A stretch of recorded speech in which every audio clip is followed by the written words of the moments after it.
You've heard the words since you were in Sunday school. You have heard these professors remind you of them, both in words of warning as well as words of encouragement, and maybe even a few testimonies about how the words came to their rescue. The words appear in Scripture in one way or another. Hundreds of times you'll use these two words, and they are trust God. Two single-syllable words that you have heard forever, but you will discover as time passes how difficult they are to obey. Trust God. Trust God. Of course, I have no way of knowing what the future holds for you. You may lose your home and everything in a fire. You may lose your spouse to an early disease, detected but not cured. You may lose your dreams, your hopes. You may lose a relationship that you have cultivated over the years. All losses are painful. And you will be brought back over and over again to the words of Proverbs chapter 3, verses 5 and 6. I know, trust in the Lord with all your heart, and lean not to your own understanding. In all your ways, acknowledge him, and he will make your paths straight. All your heart, all your ways, trust. Trust. Now, we have a problem with this because of several things. First of all, we are to blame self-sufficient. We have learned how to get ourselves out of jams rather than acknowledging the jam has very well been either directed or permitted by our sovereign God to teach us. And by not trusting him, we short-circuit the test and go our own way, getting ourselves out of our own mess. We're too self-sufficient. Another reason we fail this test is because we're too quick to call on others. We have a lot of very capable friends. As life unfolds, you'll meet other people. Many of them much smarter than you are. Most of them richer than you are. Better connected than you are. And some of them will become good friends. And they will become your crutch.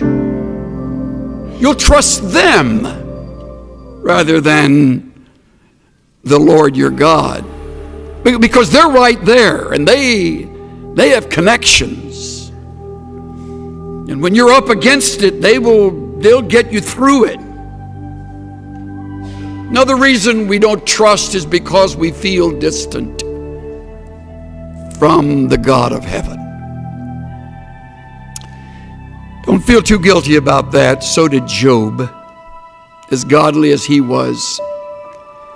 And yet Job said, in the midst of all of the loss, though he slay me, I will trust in him. Though he take me off this earth, in the process, I leave trusting him. I will trust him. The fourth reason I would name is that we have cultivated the bad habit of worry. Many of you are much better at worrying than you are at trusting.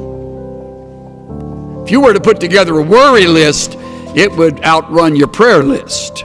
And you're worried right now about something. Most likely, it's related to something about your schoolwork. some course, some class, some test, or maybe your finances. You don't have enough money, so you're worried about that, and you do not trust God. See how practical it is? And if you think you're going to outgrow the problem, take it from this old guy today, you won't ever outgrow it. It's like lust. You never outgrow lust. You just learn to fake it. You'll never conquer worry. It's part of the flesh. You want to, but the only way you will get through it so that you will learn from the test is to trust. To trust. To put the worry on hold, to set it aside, deliberately shoving it away and saying, God, at this moment, I rest in you and you alone. If you're married, God, help my spouse and me to trust you, to lean on you, to wait on you, to listen to you, to endure the test with you. I put together a quick list of things that reveal how little we trust. When you choose to worry, you do not trust. When you try to fix what is impossible, you do not trust. When you hurry ahead and don't wait for the Lord to move and to change, you do not trust. When you lie awake twisting and turning at night, you do not trust. When you doubt biblical principles and promises that are right here in the book you love and study, you do not trust. When you turn to others first for help, you do not trust. When you listen to human counsel and give a higher priority to that than the principles you have just learned, you do not trust. When you manipulate and maneuver situations, you do not trust. When you step in and take charge without praying and being led by the Spirit of God, you do not trust.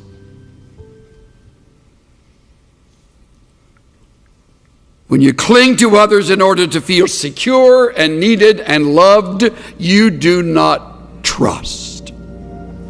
The list goes on and on. See how easy it is to live in the flesh, how easy it is to disobey. Trust in the Lord with all your heart. Wouldn't it be a great project over the Christmas season this year to think through ways that you can begin to trust God regardless? A couple in our church came to see me.